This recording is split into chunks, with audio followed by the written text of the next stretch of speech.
ஆனால் ஏற்கனவே ஒரே நேரங்களில் சட்டமன்றத்திற்கும் பாராளுமன்றத்திற்கும் ஒரே நேரத்தில் தேர்தல் நடந்திருக்கிறது, வரலாறு இருக்கிறது. 90களுக்கு முன்னாடி எல்லாம் நீங்கள் பார்த்தீங்கன்னா சட்டமன்றத்துக்கும் பாராளுமன்றத்துக்கும் ஒரே நேரத்தில் தான் தேர்தல் நடந்திருக்கிறது. இது ஒரே நேரத்தில் தேர்தல் நடப்பதன் மூலம் மேன் பவர், மணி, பணம், செலவு இதெல்லாமே மிச்சப்படுத்தப்படும் என்பது. அது இல்லாமல் அரசாங்கத்தினுடைய அந்த ப்ரொடக்டிவிட்டி டைம் நம்ம இன்னும் அதிகமாக செலவு பண்ண முடியும். அதனால அரசாங்கம் அது சரியான நேரத்தில் அதுக்கான நடவடிக்கைகள் இல்லை, அது நான் சொல்ல முடியாதுன்னா அதுக்கான வேலைகள் நடந்துட்டு இருக்கு. அவங்க அதுக்கான நடக்கும்பொழுது அது எல்லாருக்கும் அறிவிப்பாங்க. காவேரி மேகதாதுல அணை கட்டும் விவகாரத்தில் கர்நாடக அரசு வந்து ரொம்ப தீவிரமா இருக்காங்க. தமிழக அரசு மேல்முறையீடு மனுவும் உச்சநீதிமன்றம் சொல்லியிருக்காங்க. இப்போ இந்த முடிவு வந்து மத்திய அரசு மேலாண்மை வாரியத்துக்கு தான் இருக்கு போறாங்க. பாஜகவோட நிலைப்பாடு என்ன சார்? அண்ணா, இன்னைக்கு என்னுடைய பிரஸ் மீட்டை பொறுத்தளவுக்கு 12 ஆண்டு சாதனைகளை வந்து மக்கள் மத்தியில் உங்கள் மூலியமாக கொண்டு போக வேண்டும் என்பதுதான் என்னுடைய பிரஸ் மீட்டினுடைய ஒரே மிக முக்கியமான நோக்கம்.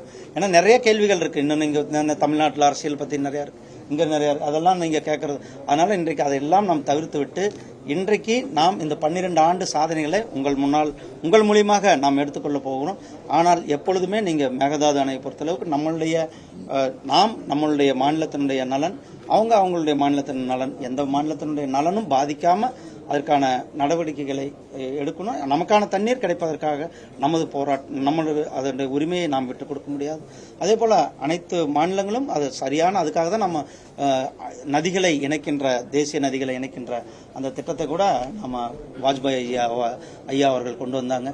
இந்த மாநிலங்களுக்கு இடையில அந்த பாகுபாடு இருக்கக்கூடாது, அனைவருக்கும் அனைத்து மாநிலத்திற்கான உரிமையான தண்ணியை கிடைக்க வேண்டும் என்பதுதான் எங்கள் நிலைப்பாடு. நன்றி அண்ணா.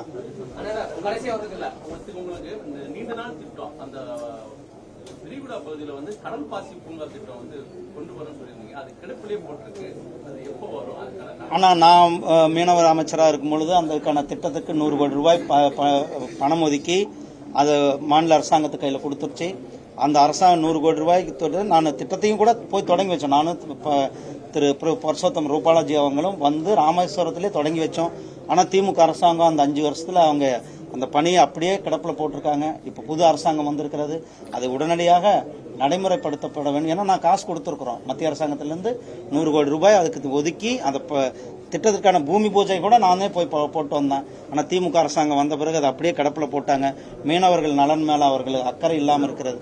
இப்போ வந்த அரசாங்கமாவது அதை உடனடியாக நிறைவேற்ற வேண்டும். பிளே ஸ்டோர் மற்றும் ஆப் ஸ்டோரில் இருந்து பாலிமர் செயலியை QR கோடு மூலம் பதிவிறக்கம் செய்யுங்கள். செய்திகளை உடனுக்குடன் பெறுங்கள்.